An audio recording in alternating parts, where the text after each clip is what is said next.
রোজার ঈদের আগেই নতুন পে স্কেল বাস্তবায়নের ঘোষণা দিলেন তারেক রহমান।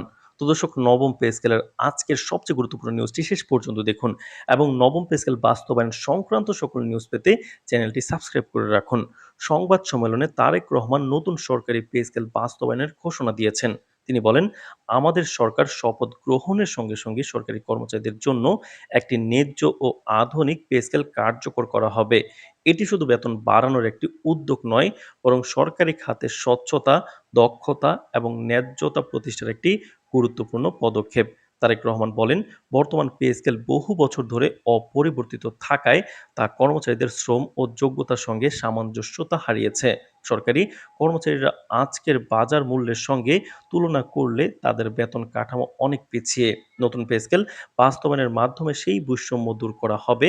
তিনি আরও জানান, আমরা চাই প্রতিটি সরকারি কর্মচারী তাদের যোগ্যতা অনুযায়ী সম্মানিত হোক। এই পে স্কেল সেই প্রচেষ্টার একটি গুরুত্বপূর্ণ অংশ। সংবাদ সম্মেলনে জানা যায়, নতুন পে স্কেল কার্যকর করার জন্য বিশেষভাবে একটি কমিটি গঠন করা হয়েছে। কমিটির প্রধান ও সদস্যরা বিভিন্ন গ্রেডের সংখ্যা নির্ধারণ, বেতন কাঠামো পুনর্গঠন এবং প্রজ্ঞাপন তৈরির বিষয়ে কাজ করবেন। তারেক রহমান ব্যক্তিগতভাবে কমিটির সঙ্গে ফোন আলাপের মাধ্যমে নিয়মিত যোগাযোগ রাখবেন এবং নীতি নির্ধারণে সরাসরি অংশগ্রহণ করবেন। তিনি আশা প্রকাশ করেন, ঈদের আগেই নতুন পে স্কেল কার্যকর হবে, বেতন কার্যকর হবে, চলতি মাসের বেতনের সঙ্গেই তা যুক্ত হবে। তো দর্শক, ভিডিওটির এই মুহূর্ত পর্যন্ত যারা দেখছেন, চ্যানেলটি সাবস্ক্রাইব করে ভিডিওটি কন্টিনিউ করুন নবম পে স্কেল বাস্তবায়ন সংক্রান্ত সকল আপডেট সবার আগে পেতে। তো দর্শক, এছাড়াও কিন্তু সরকারি চাকরিজীবীদের জন্য পে স্কেলের জন্য কিন্তু অনেক কাজ করেছেন বিভিন্ন অর্থনীতিবিদরা। তবে অনেকে বিরোধিতাও করেছেন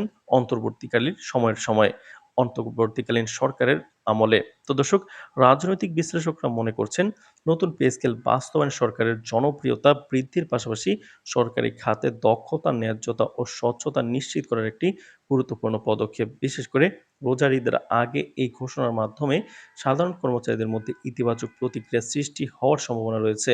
এটি শুধু বেতন বাড়ানোর বিষয় নয়, এটি সরকারি খাতের সংস্কারের একটি অংশ, যা দীর্ঘমেয়াদে দেশের সরকারের সেবা ব্যবস্থার মান উন্নত করবে। সংবাদ সম্মেলনে তারেক রহমান সাংবাদিকদেরকে বলেন, আমরা চাই সরকারি কর্মচারীরা যেন তাদের পরিশ্রম ও যোগ্যতার যথাযথ মূল্যায়ন পায়। নতুন পে স্কেল কর্মচারীদের কল্যাণ নিশ্চিত করবে, সরকারি খাতকে আরও শক্তিশালী করবে এবং দেশের জনগণের সেবা আরও উন্নত হবে। তিনি আরও বলেন, নতুন পে স্কেল বাস্তবায়নের জন্য কমিটি ৭ কর্মদিবসের মধ্যে চূড়ান্ত রিপোর্ট সরকারের নিকট উপস্থাপন করবে। ঈদের আগে এটি কার্যকর হলে এটি সরকারি কর্মচারীদের জন্য এক আনন্দঘন খবর হিসেবে ধরা হবে। রাজনৈতিক বিশ্লেষকরা মনে করছেন, নতুন পে স্কেল শুধু সরকারি খাতের কর্মচারীদের জন্য নয়, দেশের অর্থনীতি এবং সরকারি সেবা ব্যবস্থাপনার জন্য গুরুত্বপূর্ণ। এটি সরকারি খাতে দক্ষতা বৃদ্ধির পাশাপাশি প্রজ্ঞাপনের মাধ্যমে স্বচ্ছতা আনবে। কর্মকর্তাদের মধ্যে ন্যায্য বেতন কাঠামো থাকলে তাদের মধ্যে কাজের প্রতি দায়িত্ববোধ বৃদ্ধি পাবে এবং সরকারের সেবা কার্যক্রম আরও প্রভাবশালী হবে। তো দর্শক, ভিডিওটির এই মুহূর্ত পর্যন্ত যারা দেখছেন, চ্যানেলটি সাবস্ক্রাইব করে রাখুন নবম পে স্কেল সংক্রান্ত সকল আপডেট সবার আগে পেতে। তো দর্শক, সংবাদ সম্মেলনের শেষে পর্যায়ে কিন্তু তারেক রহমান বলেন, আমরা প্রতিশ্রুতিবদ্ধ যে পে স্কেল শুধু অর্থনৈতিক মান বাড়াবে না, বরং কর্মচারীদের মধ্যে ন্যায় বিচার প্রতিষ্ঠা করবে এবং সরকারি খাতের সংস্কারকে শক্তিশালী করবে। আমাদের লক্ষ্য একটি স্বচ্ছ, দক্ষ ও শক্তিশালী সরকার গড়ে তোলা। অন্যদিকে রাজনৈতিক মহলে এই ঘোষণাকে রোজার ঈদকে সামনে রেখে সরকারি কর্মচারীদের জন্য বিশেষ উৎসবের উপহার হিসেবে দেখা হচ্ছে। কর্মকর্তারা জানিয়েছেন, এই পে স্কেল বাস্তবায়ন হলে তাদের জীবনযাত্রার মান বৃদ্ধি পাবে এবং বর্তমান বাজার মূল্যের সঙ্গে বেতন কাঠামোর সমন্বয় হবে। বিশেষজ্ঞরা মনে করেন, এটি দেশের সরকারি সেবা ব্যবস্থাপনায় একটি ইতিবাচক পরিবর্তনের সূচনা হতে যাচ্ছে। তো দর্শক, নবম পে স্কেলের সকল গুরুত্বপূর্ণ আপডেট সবার আগে পেতে আমাদের এই চ্যানেলটি সাবস্ক্রাইব করে রাখুন। আজ এ পর্যন্তই। ধন্যবাদ।